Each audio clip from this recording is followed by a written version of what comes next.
G'day everyone, I'm Smokescreen and welcome back to another video, and here we go with the first round of FIA Manufacturers Cup, the exhibition series this time. So we're going to choose our manufacturer, go down to Toyota. We went with them last year, but actually, psych, we're going to go with McLaren.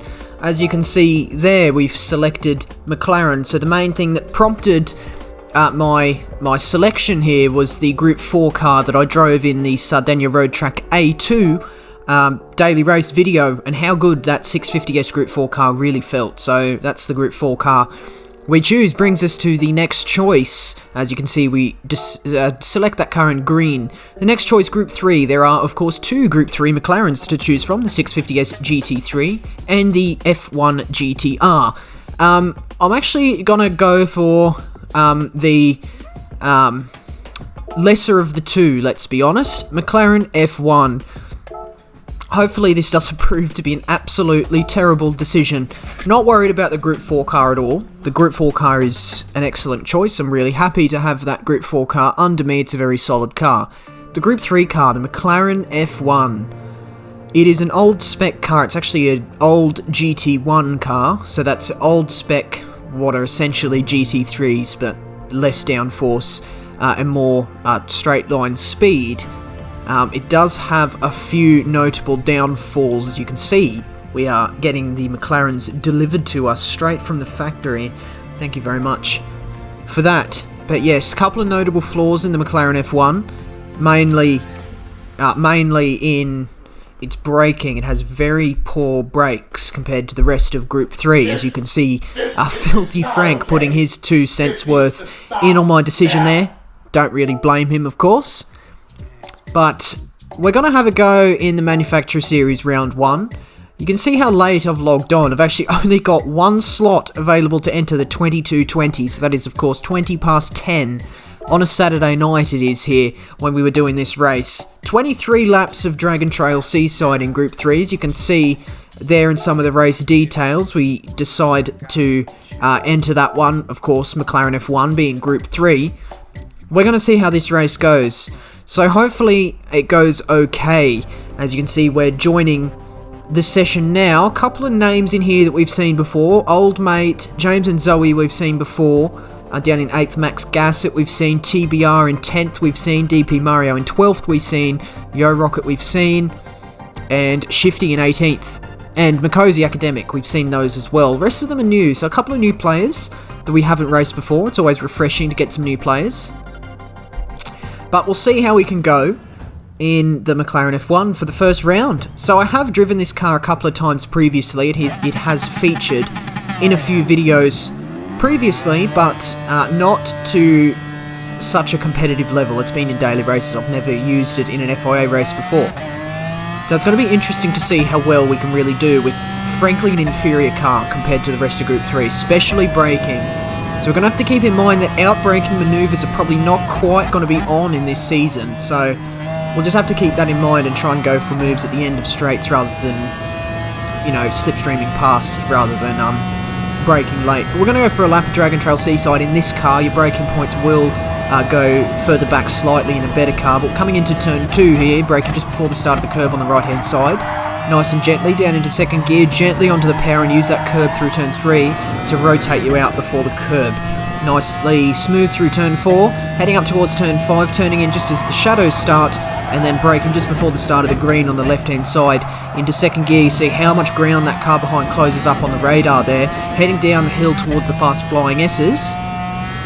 Turn 7 easily flat out, and then turn 8, braking and turning in just on the orange barrier on the left-hand side in the sort of Armco barrier there. And then as long as you get the Riz run correct, it's going to be all flat out as soon as you get onto the power out of turn 8. We don't quite get that right this time, having to lift out the throttle. And then coming in towards turn 12, we're braking just on the start of the curve around 150 metres before the corner. See the Citroen flies down the inside on the qualifying lap. So that's going to slow us up a little bit, unfortunately, but it just goes to show that the brakes on this McLaren are not quite up to standard as they are on some of the more modern cars, especially those VGT cars that Citroen is. Very good on the brakes, those new cars are. So we're going to have to keep that in mind as we head through the Chicane of Death, incident-free this time, a little bit wide off that sort of first bit of apex there, but we get through there nicely, braking just before the 100 metre board for the final corner. This is turn 17. Here as we power out to the curb, we're going to be in the slipstream of the Citroen heading up towards the line, so it's going to improve our qualifying time here, which of course is already, you know, going to be an improvement here, as you can see, 1:37.7. which isn't actually that good of a lap in the grand scheme of it. I was quite easily doing 36s in practice, and all of a sudden I could only get a 37.7, so we're beginning to see that the McLaren might not be an excellent choice. But let's enjoy the introduction for now, as with every other manufacturer's intro.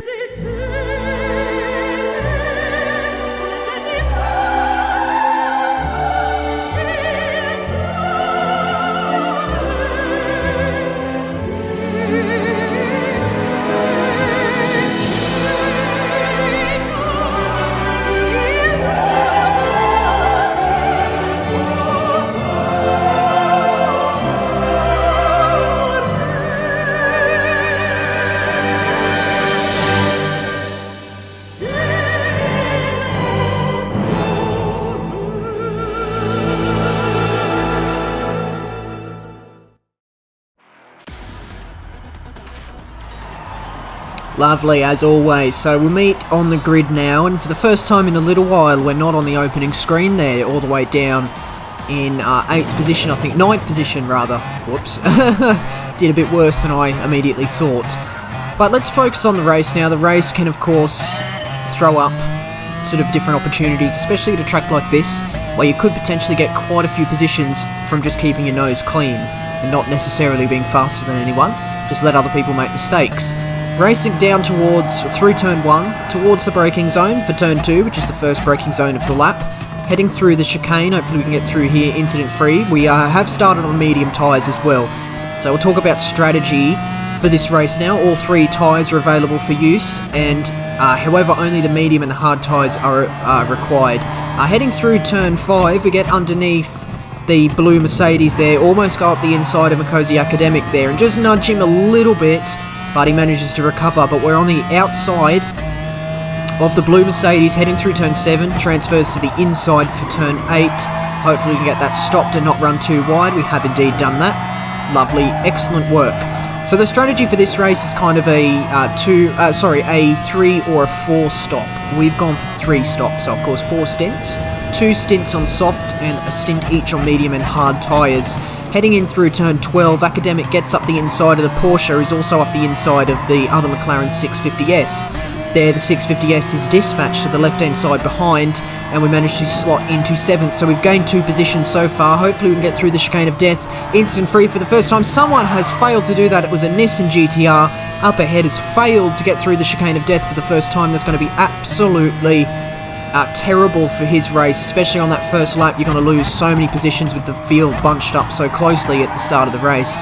Hopefully we don't follow suit, as making fun of that car crashing is going to soon prove to be a bit of a bad thing if we decide to start binning it.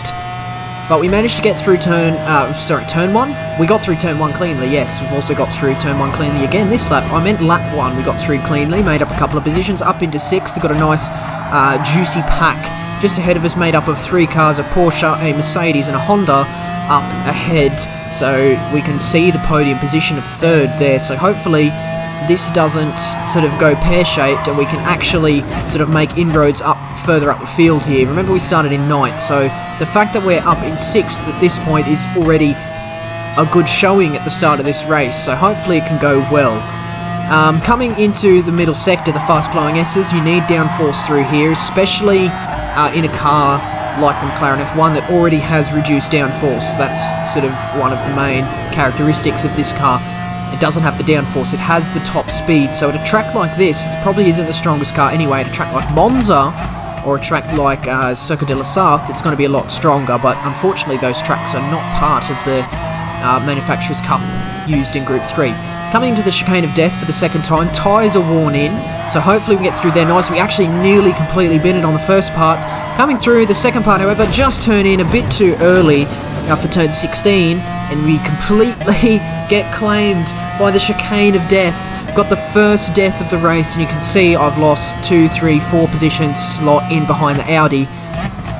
Find ourselves down in 10th. Not very good, to say the least, as we head through the final corner now. We're going to be in the slipstream of this Audi, which is not good in a straight line whatsoever. It's very much a handling car, and the McLaren F1 is very much a power car, so hopefully we can use that extra horsepower advantage plus the slipstream and hopefully get a move into turn 2 as we're late on the brakes, up the inside of Max Gassett there in the Audi R8, get up that position nicely. So up into 9th at this point, so we have binned it, but now we can just treat it like a 22 lap race instead, or a 21 lap race with 2 less laps, as we've now started a lap in our starting position.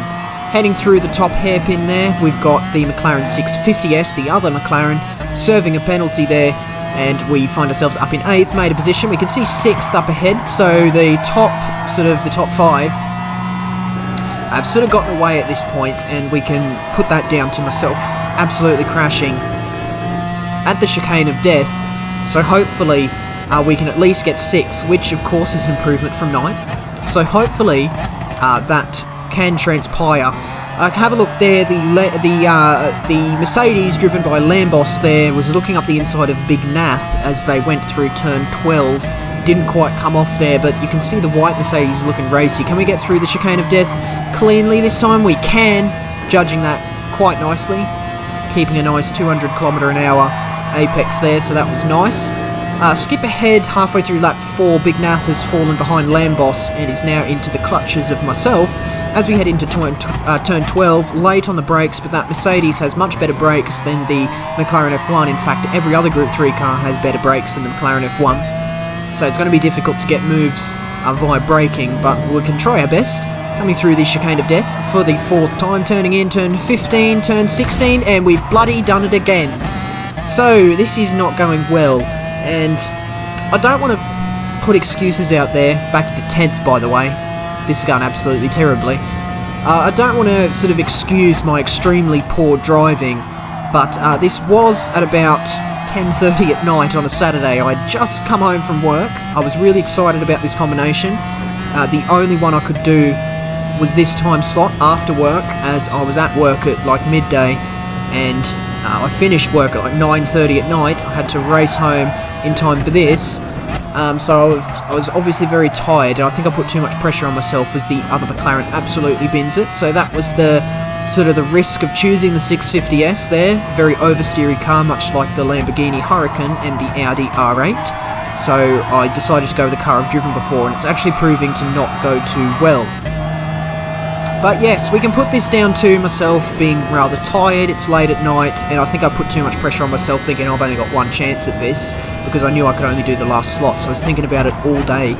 And I think that's what sort of turned against me, really. I think is the correct way of saying it, as unfortunately now we're not performing to our best because I have put too much pressure on myself.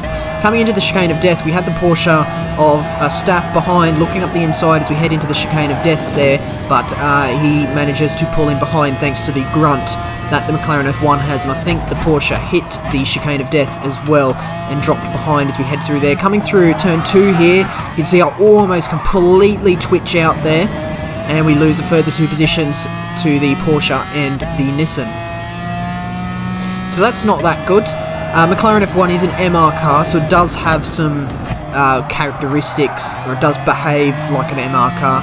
MR, of course, means mid-engined rear-wheel drive, so all the weight is towards the back of the car, which causes a lot of weight transfer and therefore a lot of movement in the back of the car. So that can really swing the car around these corners, especially if you hit a curb incorrectly. McLaren F1 is a more stable MR car, but as far as MR cars go, in general, inherently, they are quite oversteery. So we have to try and sort of control that, as we nearly didn't heading through the first chicane of lap 1 here. You can see the Nissan served a penalty a few corners ago, and we almost ran around the outside for turn 8, but the McLaren did not have the grip on 6-lap-old medium tyres. We did, of course, start on mediums, being sort of in the mid-pack, but not wanting to fall too far back. The Mercedes, driven by Nath, has also hit the Chicane of Death, so we find ourselves back up into 10th. Remember, we started 9th. A couple of people head into the pits now. 2 people heading in. Makosi Academic on hard and Staff on soft tyres promotes us up into 8th position. At this point here, hopefully we can sort of begin to climb up the field and not worry too much about making too many mistakes. Braking into the first chicane for the 8th time. This is the last lap on the medium tyres. You can see we slid that car into there that time. So I can also kind of put it down to the fact that I didn't practice on these harder tyres. I did all my practice on soft tyres and was achieving quite consistent 36 zeros. Coming through turn 5, get one wheel over the edge of that curb going into turn 6. It was at this moment that he knew. He fucked up. And then trying to get onto the power. We were half on the gravel. The car completely spins out. Absolutely shocking run.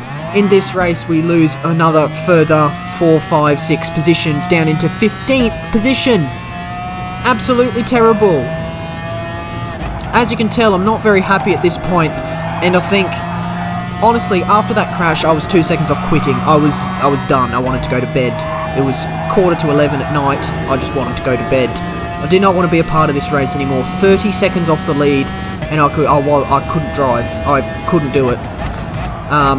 Yeah, look, I think it's good to sometimes show the bad.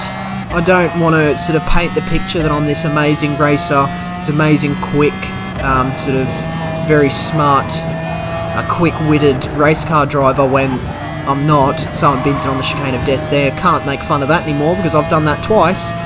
And I think, you know, my recent run in FIA has been positive. Overall, there's been more good results than bad results, and more often than not, I'm fighting up the front of the field. So I think it's good to show that not every race is sort of the most ideal race. We almost lose it on the exit of the final corner.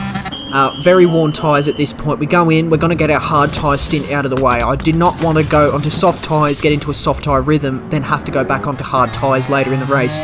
No refueling at this point. Fuel was a little bit of a strategy. It did play a little bit of a part in strategy. You could fuel save and reduce your stationary time, but not an outright fuel saver. Head down the inside of the Audi there, obviously on very worn tyres as we are on our hard tyre in the McLaren F1, and we managed to outbrake an Audi, which is good on the brakes. So we get through up into 14th position. Can we head through the Chicane of Death without incident on our hard tyres? We can get through there without clipping any barriers. As long as you can remain around 200 k's an hour through there, you're going to be going okay. At the end of lap 10, we actually did 2 laps in our hard tyres, which was a decision I made based solely on the fact that I could hardly drive on the mediums. I did not want to sort of run the risk of being on soft tyres that were just too worn to race on. So I thought we'll knock off a lap from one of the soft tyre stints and do an extra lap on hards.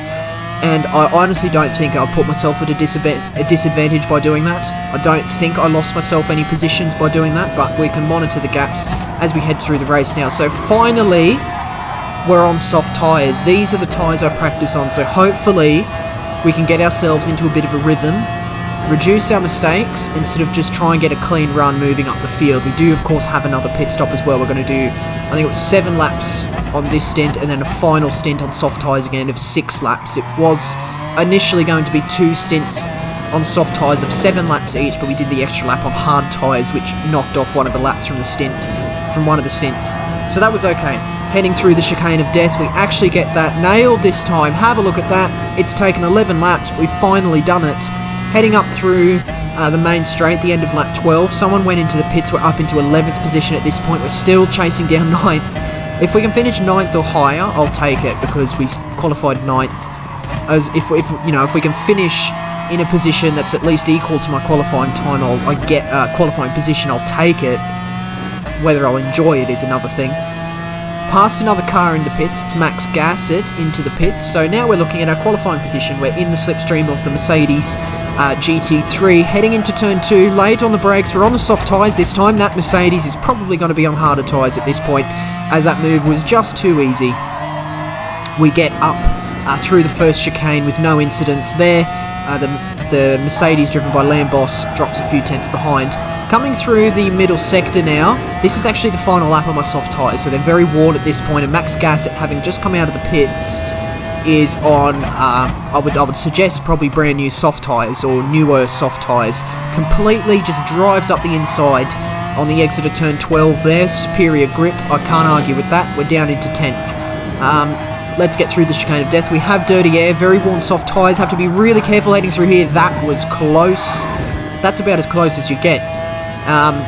Can we just remain in the slipstream of the Audi, I guess, as we head through the tunnel into the final corner. We are going to peel off into the pit lane, braking quite early, probably about 20 metres before the 100 metre board at this point. Second gear, get a nice launch out of that corner, and we do go over to the right-hand side of the circuit into the pit entry. Let's put on our last set of soft tyres, and this is where we're going to do the refueling. So we've been short shifting a little bit throughout this race, so you can see we only have to put a small amount of fuel in. We do overfuel by quite a bit, as I wanted to be able to rev out the car from this point on for the last 6 laps of this race here. So we come out in 11th position. That's actually not too bad, I guess. We've got 2 positions to make up. One of them is going to be here as we pass Big Nath in the pits. That was the blue Mercedes we were racing before, and now we're going to be looking at Yo Rocket now. We're on lap 22, so this race, there's honestly not that much action, to be honest. I've only shown you the bits where I've been racing people and the mistakes, obviously. But yeah, this race was kind of, I was debating whether or not to make a video of this, to be honest, but I think it is good to show the bad sometimes, so that's why I have decided to pull something together for you. This Toyota obviously on harder tyres. You can see how quickly we've driven up to the back. That is, of course, my old Group 3 car, so I do miss it. Heading up the inside through turn 8, he leaves me no room on the apex there, side by side through turn 8, and I flick onto the radar for turn 9. Don't want to squeeze him onto the apex like he did. A bit of a strong move, but I think it was on. I was on softer tyres and much faster at that point, so I decided to go for it. But that Toyota is looking very desirable at this point, as I'm not entirely sure I've made the correct decision going with this McLaren here. Hopefully the rest of the season can look up and we can have a track that isn't so dependent on getting so close to walls. I was suffering quite a bit of understeer in this car as well. I think I might brake bias set too far forward. Probably should have chosen 0 or 1 rather than -1, which I think is what I've settled on. The end of the final lap, I was kind of creeping up to the back of this Porsche, but I was not able to get close enough to overtake. As you can see, we 1.2 seconds behind him at this point. That was the biggest gap there.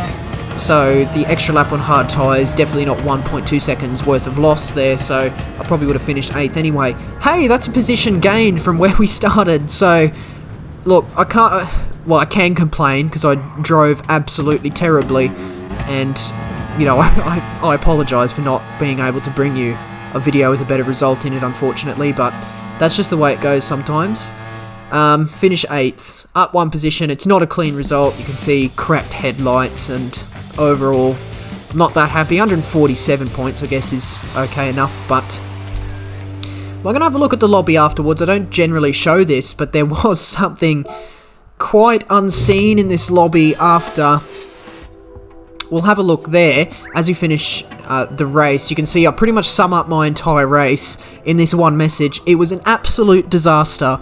I can't argue with that. Nobody can argue with that. It was, quite frankly, a disaster. If we zoom in here, someone has gone down to E rating SR in one race. My poor man Crunch 630 has gone from S rating SR to E rating SR. And you can see he reacts like saying, what the hell happened here? SRE. That is, you know, that is awful. That's absolutely terrible. Staff there wondering what happened. And then Max Gasset comes in with the absolute savage double kill, deservedly so. So obviously they had a bit of a ding-dong battle halfway through. And Staff has another bit of poker fun at him. Nice SR there. Very nice indeed. And that kind of puts it in perspective for me. It could have gone a lot worse. At least my SR remained the same at 99 rather than... I checked Crunch's stats after it went down to 1. He also went back down to 3,000 DR. So my man got absolutely wrecked by the GT Sport penalty system. And, look, I didn't look at the replay and probably not going to look at it, but we can only assume that was the penalty system, but Crunch got absolutely destroyed. He got absolutely crunched by the penalty system. So yeah, we probably won't be seeing him again, at least for a long while, until he gets those stats back up. But overall, quite a poor video. I'm not that happy with that one. I wasn't even going to make the video, but I thought, look, nobody's perfect. We'll put something together, you know. It can be good to show the struggle sometimes, and I think that was it. So I've learned my lesson. I'm not going to be racing Dragon Trail Seaside at 11 PM at night, again, after a 9-hour shift at work. Probably not the best idea I've ever had. And yeah, I have had some pretty poor ideas, believe it or not. But that's where I'm going to leave this one. Do like it if you somehow enjoyed that.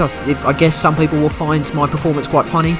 Do subscribe if you'd like to see more videos from me, and I can promise all of them are not like this. I do, believe it or not, perform better on some occasions. So do subscribe if you'd like to see that. Leave a comment as well. Questions, comments, constructive criticism, all very much appreciated.